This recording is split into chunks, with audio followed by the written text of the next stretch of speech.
व्यास जी के सम्मान में सत्संग सत्र रखा, चर्चा प्रश्न उत्तर।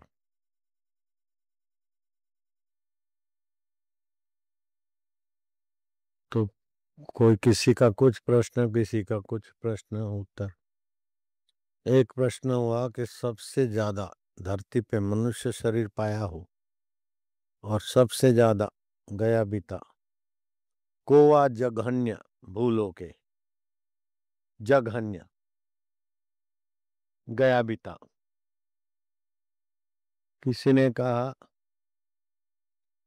पापात्मा जघन्य, किसी ने कहा निर्धन को सब ठुकराते हैं, वही घृणा का पात्र हो जाता है। किसी ने कहा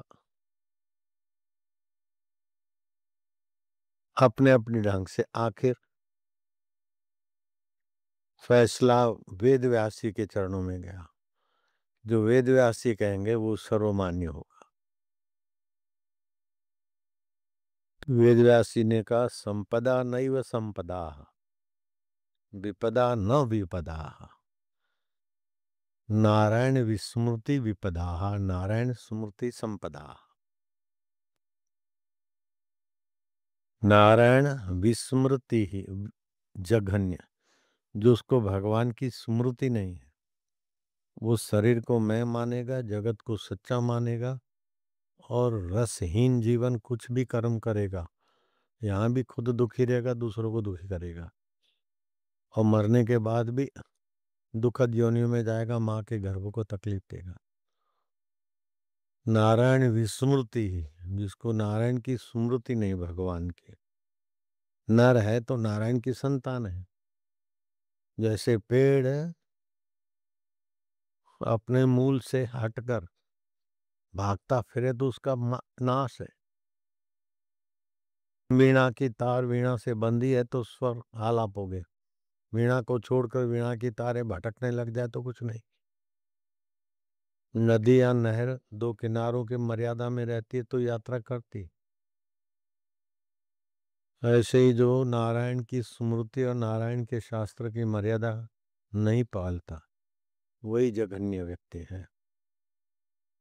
अब व्यास जी की देखो गुणग्राहिता कैसी है।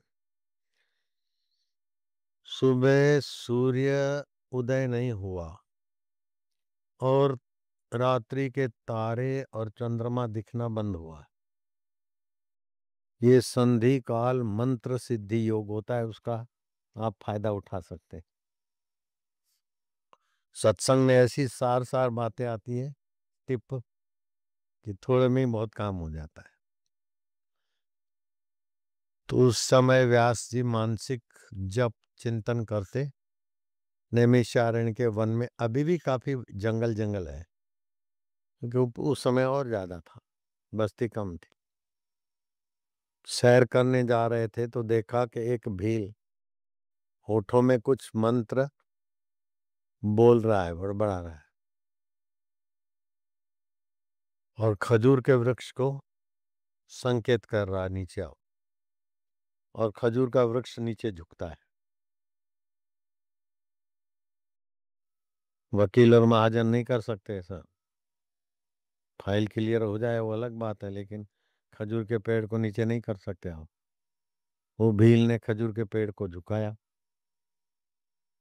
उसको तो खजूर का रस लेना था, गुड़ बना के 2 रुपया कमाना था, आटा दाल सब्जी लाना था और कुछ पौवा पीना था।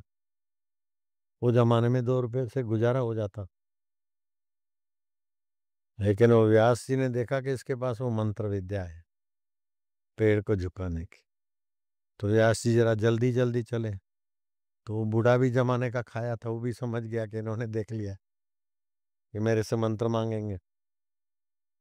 ना बोलूंगा तो अच्छा नहीं लगेगा और हाँ बोलूंगा तो ये तो पूजनीय है, और मैं तो एक तो भील और उसमें भी कुरूप शबर जाति। और बीड़ी और सिगरेट, ये भी सिगरेट तो नहीं था, चलम नशे पत्ते। तो मैं इनका गुरु नहीं बन सकता हूँ, और गुरु के बिना मंत्र फलता नहीं। जिसके प्रति आपकी श्रद्धा नहीं, उसका दिया हुआ मंत्र भी आपके लिए काम नहीं करेगा। तो जान छुड़ाने के लिए वो बूढ़ा जल्दी जल्दी चला। तो व्यासी भी उसका पीछा किया। तो व्यासी को देखा तो इसी नज़र से कि आ रहे हैं, तो उसने तेजी पकड़ी, तो व्यास ने भी पकड़ी। लेकिन वो तो जंगल में रहने वाला था, घर जल्दी पहुंच गया, घर वालों को बोला मैं पीछे के दरवाजे से निकल जाता हूँ। व्यासी को समझा बुझा के रवाना करोगे तभी मैं घर में आता हूँ।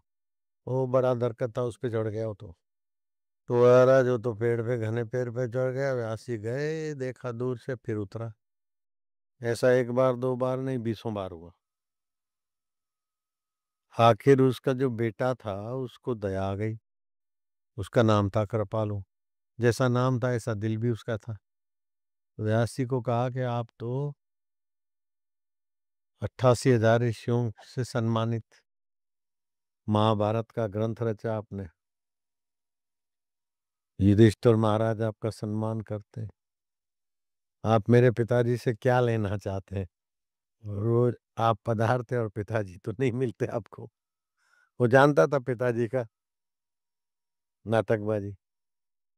बोले मुझे तुम्हारे पिताजी से मंत्र सीखना है। खजूर के पेड़ को झुका दिया उन्होंने, वो मंत्र सीखना है। लगते ये छोटी छोटी बातें, लेकिन वो मंत्र भी बड़ा ठोस होता है। मैंने ऐसे कई छोटे मोटे मंत्र देखे हैं, उनकी ताकत भी देखी। बहुत साधारण लेकिन फल बहुत तगड़ा देते हैं। ईश्वर प्राप्ति से हटकर है, लेकिन लौकिक व्यवहार में बड़ा काम करते हैं। जैसे कुछ मंत्र तो मैंने छपा भी दिए।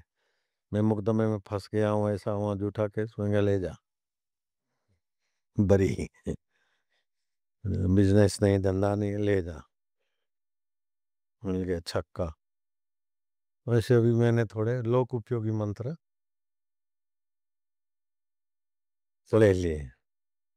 अब वो मंत्रों का तुमको बताऊंगा ना, तुमको हंसी आएगी। ऐसा छोटे मोटे मंत्र मेरे को खोजने पड़े। खैर व्यास जी ने मंत्र लिया। वो बूढ़ा आया। क्या इतनी देर बात कर रहे थे? बोले वो आपसे मंत्र लेना चाहते थे तो मैंने दे दिया है, बोले थे मैं तो इसीलिए तो भागता फिरता था। जो मुझे काम नहीं करना था वो तुमने कर दिया। अब वो तुमको गुरु तो मानेंगे नहीं, मंत्र कैसे फलेगा उनको? फिर बोलेंगे तो ढकोसला है, फलाना है, झूठा मंत्र दिया है। तो मैं करता हूँ तो पेड़ झुकता है, वो करेंगे पेड़ नहीं झुकेंगे तो बुरा लगेगा उनको। अब तेरे में उनकी श्रद्धा है कि नहीं, वो जरा जांच करो, तब मंत्र फलेगा उनको।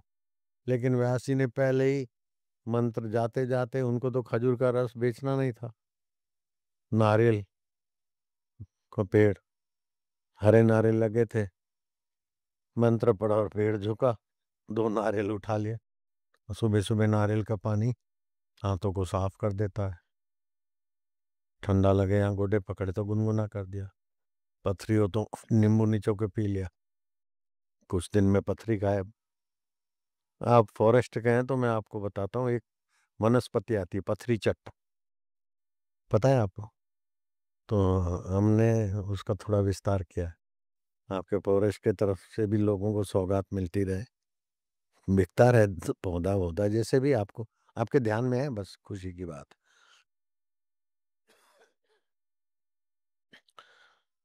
नाम शायद उसका वही है, पथरी चट्ट। हाँ, पत्थर चट्ट। हाँ, पत्थर चटा। दो पत्ते चबाए, कुछ दिनों में पत्थर, पथरी बथरी चट हो जाती है, पत्थर चटा। और उसका कहीं भी कुछ तोड़ के बो दो तो लग जाता है। हाँ, तो मैंने कई आश्रमों में लगवा दिया है। ये भी शायद हमको भी कहीं फॉरेस्ट से ही मिला था। जो हम मूल ढूंढने के तो फॉरेस्ट की ही प्रसादी है, उनका ही सहयोग है। तो व्यास जी ने तो नारियल उतारे, तो उनको तो मंत्र की सिद्धि का परीक्षा हो गई। अब वो छोड़ा गया। तो व्यास जी सत्संग कर रहे थे कि सुख और दुख जगत की अनुकूलता और प्रतिकूलता से महसूस होता है।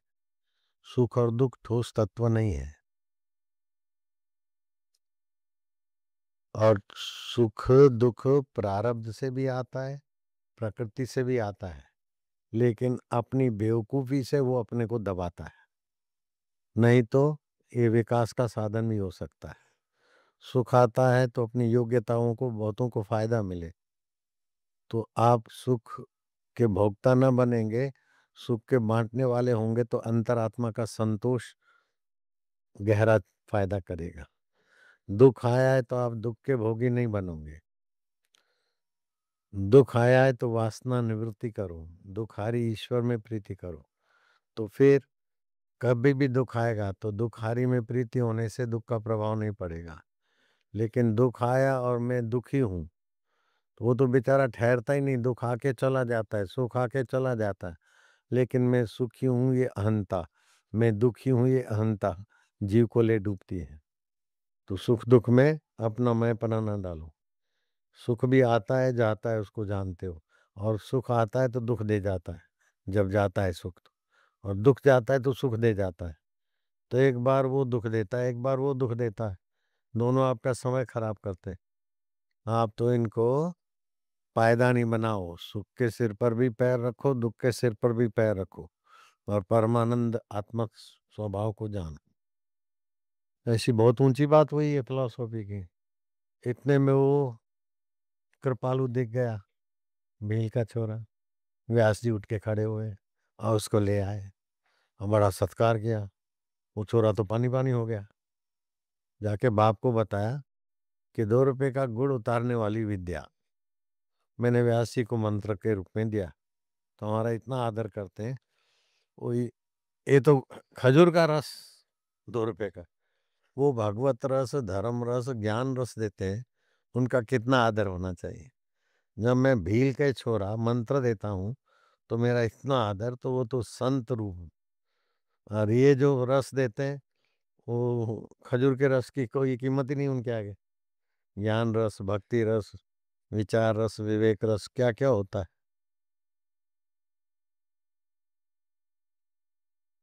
अभी एक कोई विदेशी प्रेत वेत को वश करके थोड़ा दिखा देता है लोगों को, उसका नाम है बेनी हिल।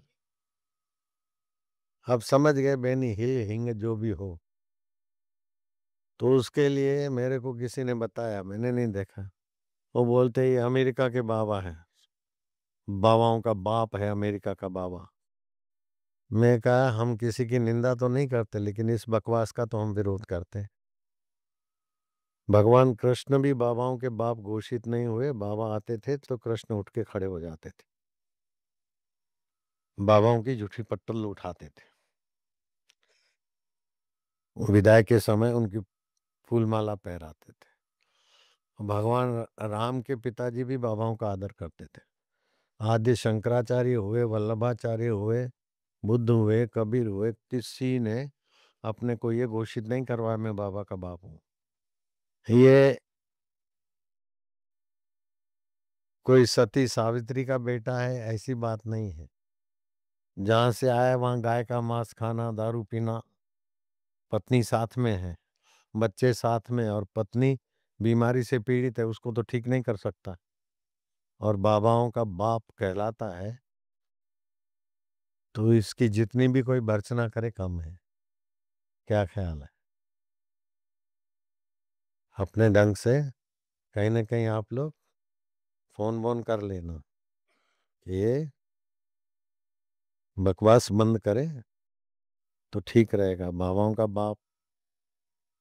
अच्छा, और इसके पास तत्व ज्ञान नहीं है, योग सामर्थ्य नहीं है। मैंने ऐसे ऐसे संतों को देखा, देवरा बाबा, उनके बजरे में भी मैं गया। सोना बनाना जानते थे, लेकिन उस महापुरुष ने अपने लिए सोना नहीं बनाया, किसी को सिखाया। उसकी लंबी गाथा है, मैंने सत्संग में कह दी थी। हरिद्वार में मेला हुआ था।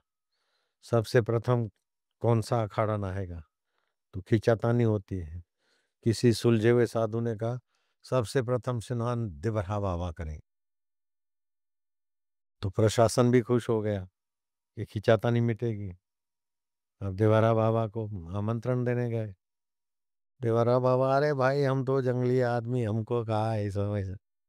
बोले नहीं बाबा, आपको आना होगा, आप हाँ भर दो, और शाही स्नान में पहले आप ही नहाएंगे आपकी पौड़ी पे, बाद में सब अखाड़े आपको चाहते हैं। बोले अच्छा देखेंगे ना। अब वो तिथि तय हुई तो मेला अधिकारी ने खास जो समझदार लोग हों बाबा के पास भेजा। तो बाबा बोला अच्छा टाइम हो गया, बोले बस बाबा भी होने वाला है। अच्छा बोला तो फिर हम आएंगे। अब बाबा आपको हम जीप में लेके जाएंगे।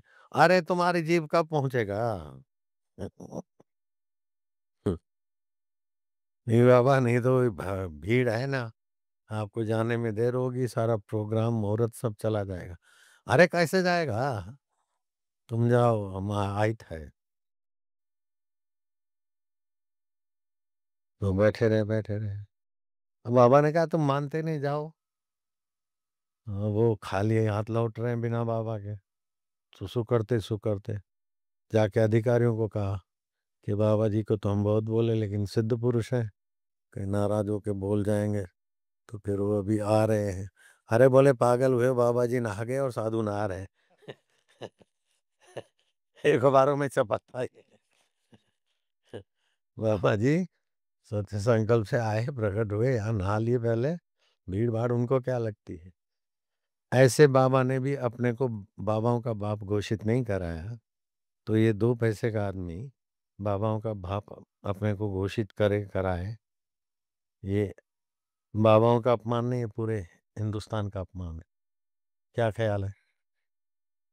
जयेंद्र सरस्वती को झूठे केस में फंसा के उनको जेल में डाल दिया, और फिर ऐसा बकवास आता था बड़े बड़े दिग्गजों का कि इनके तो ऐसे अपराध हैं, इनको बेल तो नहीं मिल सकता है, फांसी की या जन्म टीप की सजा ही होगा, इतने बड़े अपराध हैं इनके।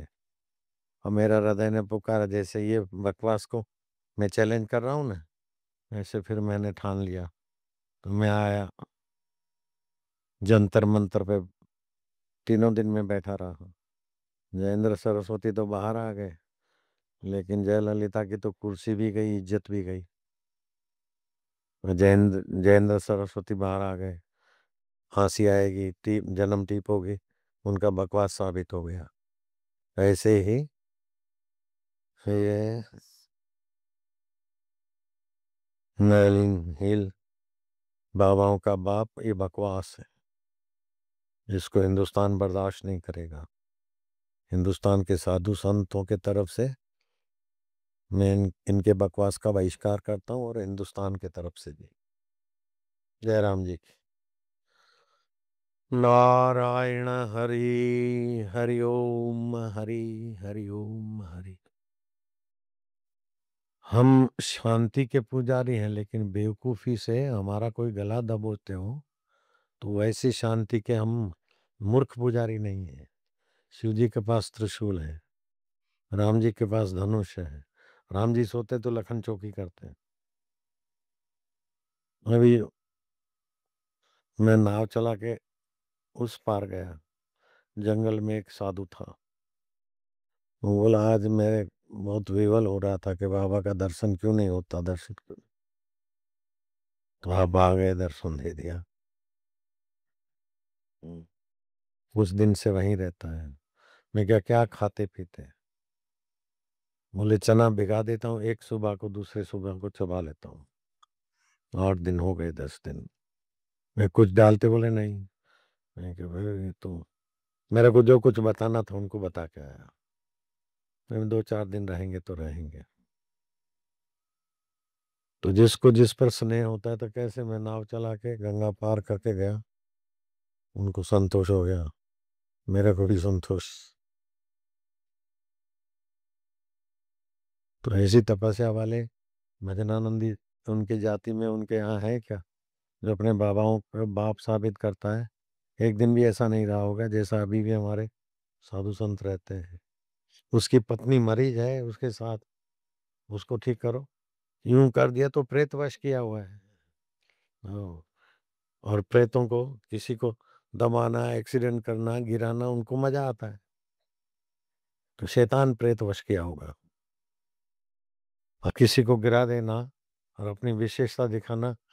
ये बाबाओं का बाप तो क्या, बाबाओं की जुत्ती के बराबर भी नहीं होता वो आदमी। हाँ, बाबाओं के बाप की तो क्या बात है, बाबाओं के जुत्ती के बराबर भी नहीं होता। किसी को गिरे हुए को उठाना हम जानते हैं, हम सब उल्टा चलते हैं। हम लोग दिया प्रकट करते हैं अंधकार में से उजाले की तरफ, अस्तो माँ सदगमया तमसो माँ ज्योतिर्गमया। वो लोग क्या करते कि एक पर मेणबत्ती जलाते हैं, फूं फूं फूकते हैं और लाखों बैक्टीरिया थूकते हैं, और फिर हैप्पी बर्थडे करके थूका हुआ केक खिलाते हैं मित्रों। हम लोग क्या करते हैं, दिया जलाते हैं। आपकी 40 साल उम्र हो गई, कितनी हो गई आपकी, 50 साल उम्र हो गई, तो 50 दिए कुटुंबी जलाएंगे। अब 51वें वर्ष में प्रवेश कर रहे हैं, तो कोई बड़ा कोई पड़ोस का सज्जन भक्तात्मा वो जलाएगा कि 50 वर्ष तक आपके जीवन में जो प्रकाश रहा, 51वां वर्ष और प्रकाशमय हो। फिर वो दिए बुझाएंगे नहीं, हम फूकेंगे नहीं, थूकेंगे नहीं केक पर। तो हमने इसका भी विरोध किया। तो अभी हिंदुस्तान में कई लोग फूंक और थूक वाला केक नहीं खाते। फिर 14 फरवरी वैलेंटाइन डे मनाते थे, छोरा छोरी को फूल दे, आई लव यू। मैं कहा ये तो तबाही हो रही है बच्चे बच्चों की, ये विदेशी चैनल है, बड़ी गंदगी फैला रही है। तो उनको रोकना, ये ना करो ना करो नहीं, उसके बदले में बढ़िया करो। तो मैंने बताया कि शिव पार्वती का पूजन किया गणेश जी ने, उसकी कथा है शास्त्रीय, और शिव पार्वती ने यहाँ ललाट पर तिलक कर दिया।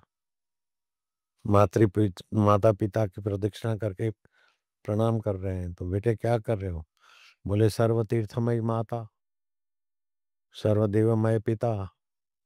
तो सारे देवताओं का जो दर्शन करके आया, सारे तीर्थों का जो दर्शन करके आएगा, वो दोनों भाई में बड़ा माना जाएगा। तो बड़े भाई तो चले गए यात्रा करने, और मैंने तो सत्संग में सुना है सर्वतीर्थमयी माता सर्वदेवमय पिता। तो मैं यहाँ, भैया बड़े भाई तो सारी पृथ्वी की यात्रा करके एक बार लौटेंगे, मैं तो 7 बार कर रहा हूँ।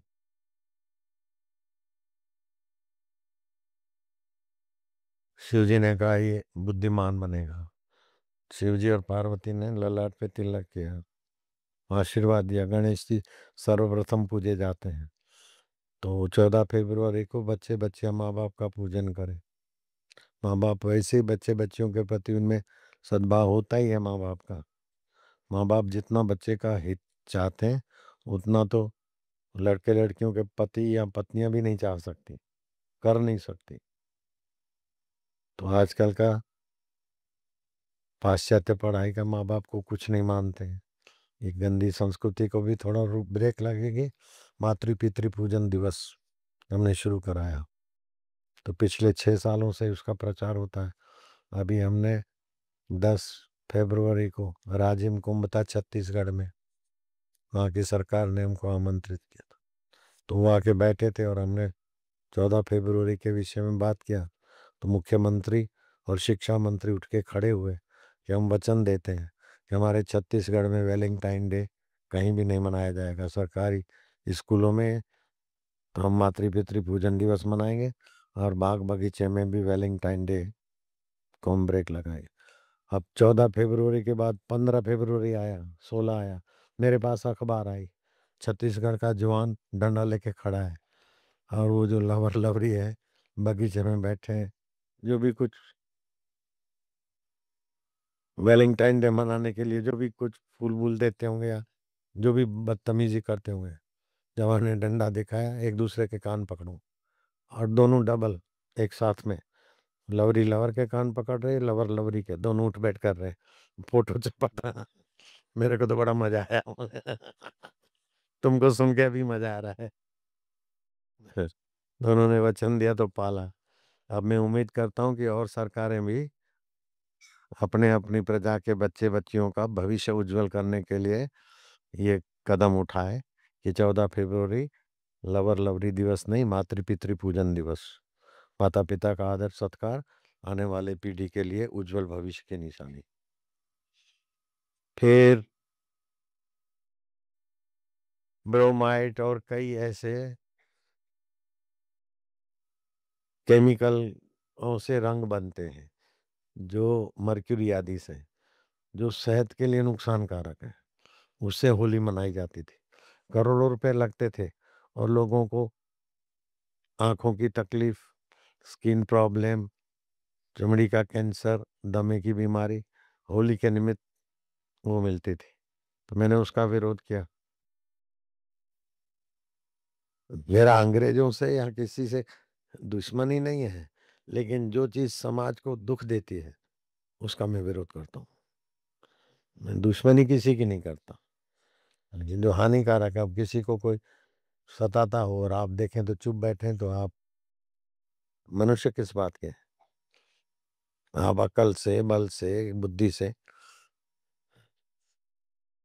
दुर्बल के पक्ष में होइए, सीधी बात है। कोई जा रहा है खड्डे में गिर रहा है तो आप उसको रोकिए, ये तो मानवता है। तो मैंने ये पलाश के फूल मंगवा के उसका रंग छांटना शुरू किया। उससे लोगों को बहुत आराम मिला कि पलाश के फूलों में, आपका फॉरेस्ट का विभाग है, पलाश के फूल फॉरेस्ट में बहुत होते हैं और पड़े पड़े गिरे गिरे सूख जाते हैं, फिर पत्ते फूल सूखे हुए फॉरेस्ट को ही जला देते हैं। तो भले गरीब बेचारे फूल चुन ले में, 2-3 रुपये 5 रुपये किलो वो बिकते हैं। हमने वो ऐसे 20 टन खरीद किए, इकट्ठे किए हैं गुजरात के फॉरेस्टों से। फिर उसको पिचकारी बना के फायर ब्रिगेड वालों का साधन हमने खरीदे से रंग छांटते। तो होली के दिनों में से सूर्य के सीधे किरण पड़ते तो गर्मी बढ़ती है, तो हमारे सप्त रंग सप्त धातु में विषमता होती है, पलाश के फूल उनको सम कर देते हैं। तो मैं रंग छाटता तो कईयों को आराम मिला। तो मैं बम्बई एयरपोर्ट पे उतरूं तो वहां का मैनेजर मेरे आगे पीछे गाड़ी लेके बड़ी सेवा करे, एक बार दो बार नहीं, कई बार। तो मैंने पूछ ही लिया कि तुम इतना मेरे पीछे साहसी सेवा करते हो, मेरा जहाज लेट आ रहा है तो उसको सिग्नल दिला देते हो। उन्हीं के आदमियों से पता चला, जिस जहाज में जाने वाला हूँ उसको जरा रुकवा देते हो, ये तो साहसिक सेवा है, इतना सारा क्यों करते? बोले मेरे पिता को स्किन प्रॉब्लम था, फलानी एलर्जी थी, फलाना था फलाना। डॉक्टरों ने जवाब दे दिया था। किसी ने कहा कि बापू फूलों का रंग छांटते लोग चंगे हो जाते, तो मेरे पिताजी को भेजा, अभी बहुत अच्छे हैं। तो जिन्होंने मेरे बाप को ठीक किया, ऐसे महाराज की थोड़ी सेवा हम भी कर ले। मैं क्या, पलाश के फूलों का देखो कैसा प्रभाव है, काम तेरा नाम मेरा। तो मैं तो बहुत बढ़ा दिया। होली तो एक दिन की होती है, मैं 9-9 दिन तक होली चलाता हूँ, शिवरात्रि से लेके होली तक। जहाँ भी सत्संग हुआ आखिरी दिन चल पिचकारी। तो स्वस्थ जीवन, सुखी जीवन, सम्मानित जीवन, ये सभी मनुष्य की मांग है। तो प्राकृतिक नियम से जीने से आदमी स्वस्थ जीवन जीता है और दूसरों को सुख बांटने वाला सुखी जीवन जीता है। और जो दूसरों को भला चाहता है, सुख सुख देता है, वो न मांगे तो भी सम्मान उसको मिलता है। और ये सबकी गहरी मांग है, स्वस्थ जीवन, सुखी जीवन, सम्मानित जीवन, सभी की मांग है। तो मैं उद्देश्य वही रखता हूँ। और दूसरा ईश्वरीय सिद्धांत है, परमात्मा सत्य चित्त आनंद है। सत्य वो है जो शाश्वत है, कभी नहीं मरता। मरना किसी को पसंद भी नहीं है, तू मर जा, ये बात किसी को पसंद नहीं है। क्यों? कि जानते हैं शरीर मरेगा, फिर भी मरने की बात पसंद नहीं है। तू मर जाएगा ऐसा कोई बोले तो अच्छा नहीं लगता। जुग जुग जियो, भगवान लंबी आयुष्य दे। क्योंकि आपके अंदर सत स्वभाव है, उसके आगे मौत की कोई कीमत नहीं और मौत पसंद नहीं। तो आप मरने से डरो नहीं, दूसरों को डराओ नहीं, और मृत्यु के तरफ जल्दी आपको धकेल दे ऐसा खान पान करो नहीं और कराओ नहीं। जैसे शादी विवाह में भोजन के साथ आइसक्रीम देते हैं, नुकसान करती है। खीर के साथ सब्जी और खीर मौत के तरफ जल्दी ले जाती है। तो आप मरने के तरफ जाओ नहीं, दूसरों को धकेलो नहीं, मरने से डरो नहीं, क्योंकि मौत आपकी नहीं होती।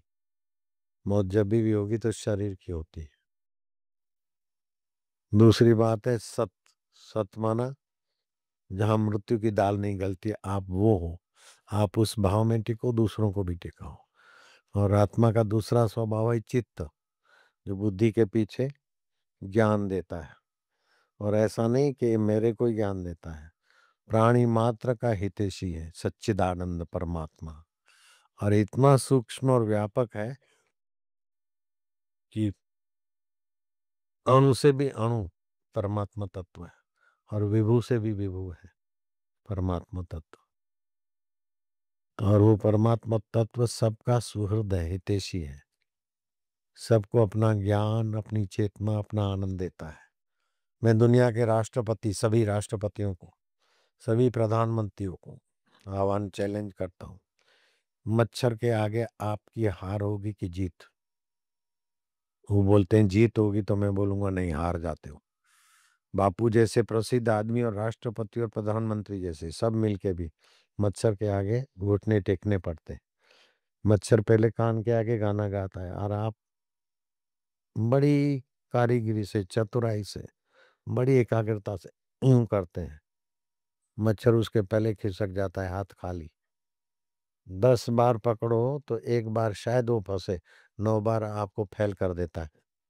बोलो, चाहे कोई राष्ट्रपति हो, चाहे प्रधानमंत्री हो, चाहे कोई बापू जैसा प्रसिद्ध हो, तो ये मच्छर के अंदर बुद्धि योग कौन देता है?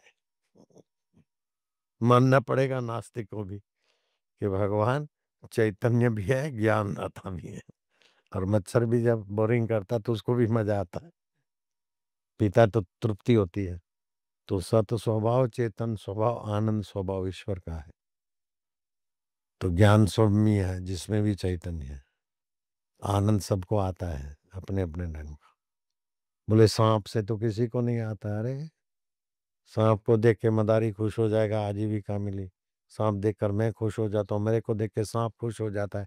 वैसा टेढ़ा मेढ़ा होके कितना प्यार से रूबरू होता है, मेरी आंखों में वो आंखों डालता है, मैं उसको देखता हूँ, वो बराबर मेरे को देखता है। मैंने सांप को पकड़ा नहीं है, उठाया है। पकड़ता तो वो मेरे से डरता, कुछ न कुछ हरकत करता। ऐसा किसी का पाला हुआ मदारी का सांप भी इतना प्रेम से मदारी को नहीं देख सकता है, क्योंकि मदारी में प्रेम नहीं है, स्वार्थ है। हमने उठाया तो कैसा प्यार से देखता। सांप के फोटो इतने बिके कि मेरे पास उसका आंकड़ा ही नहीं है। जितने लोगों ने देखे होंगे, आपने भी देखा होगा, हाँ बहुत सा। तलाश का फूल का शरबत नहीं पिया, लेकिन सांप को देखा। बापू ने उठाए हुए सांप को देखा। सर्प भी शिगले प्यार से वश में, बाप बा तेरे आ गए। तो आप मरने से डरे नहीं, दूसरों को डरावे नहीं, मौत के तरफ तेजी से जावे नहीं, दूसरों के निमित्त बने नहीं। आप अज्ञानी रहे नहीं और दूसरों का अज्ञान बढ़े नहीं। आपका भी ज्ञान बढ़े, दूसरों का भी ज्ञान बढ़े, इस ईश्वरीय नियम के अनुसार चलना है।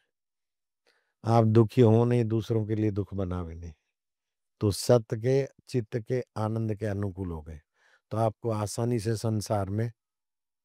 अब एक सवाल है, बोलते हैं संसार दुखालय है, अशाश्वत है, अनित्य है, जन्म का दुख, जरा का दुख, बुढ़ापे का दुख, व्याधि का दुख, बदली का दुख, बेटा नहीं मानता उसका दुख, बहू बेटे की नहीं बनती उसका दुख, बेटे को बेटा नहीं होता उसका दुख, होकर पढ़ता नहीं तो भी दुख, और उठ जाते हैं वो भी दुख, कोई मर जाते तो भी दुख, दुखी दुख है। तो संसार दुखालय है, अनित्य है, अशाश्वत है, ऐसा बोलते हैं, ये बात भी सच्ची है। लेकिन ये बात भी सच्ची है कि संसार का मूल धातु परमात्मा है।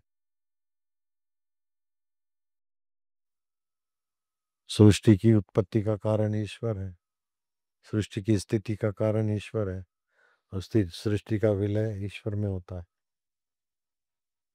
जो सत्य चित्त आनंद से पैदा हुआ, वो दुखालय कैसे बना?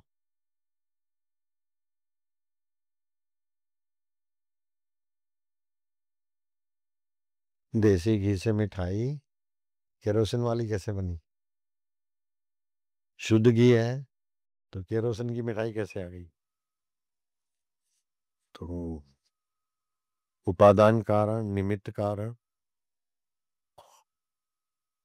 रॉ मटेरियल बढ़िया है और बनाने वाला भी बढ़िया है, तो फिर ऐसा संसार क्यों बना? दुखालय कैसे बन गया? ये- इसमें बुद्धि लगाने से बुद्धि योग बनता है। जो संसार को भोग की दृष्टि से देखते हैं, नाक से मजा लो, जीभ से मजा लो, मूत्रेंद्र से मजा लो, फास्ट मजा लो, उनके लिए संसार दुखालय है। और जो वासुदेव की प्रीति करके संसार का उपयोग करते हैं, उनके लिए संसार वासुदेवालय है। नजरें बदली तो निजारे बदले, किस्ती ने बदले रंग तो किनारे बदले। एक धर्मात्मा आदमी ने गांव में पानी की किल्लत थी, तो बड़ा चौड़ा एक कुआं खुदवाया, लोगों को मीठा पानी मिलने लगा। आसपास में खारा था, वहाँ कुछ अच्छा स्रोत मिल गया। अब गांव वालों ने उसको दुआएं दी। एक माई का लोफर चोरा था, किसी ने डांटा, धमकी दी, वो चोरा जाके कुएं में डूब मरा। अब माई सेठ को गाली दे रही कि सेठ का सत्यानाश हो, न कुआं खुदवाता न छोरा मेरा मरता। तो छोरा मारने के कुआं नहीं है, कुआं तो लोगों की प्यास बुझाने के लिए था। अब छोरा बेवकूफी से मरे तो वो सेठ क्या करे? ऐसे ही भगवान ने जीव की प्यास बुझाने के लिए संसार बनाया, आत्मसंतोष में। अब उसमें जाके डूब मरे तो भगवान क्या करे? उसके लिए दुखालय है। छोरे के लिए वो कुआं दुखालय है, समाज के लिए नहीं है। ना समझों के लिए संसार दुखालय है। जो संयम से रहते हैं उसके लिए संसार वासुदेव की पाठशाला है और वासुदेव ही है।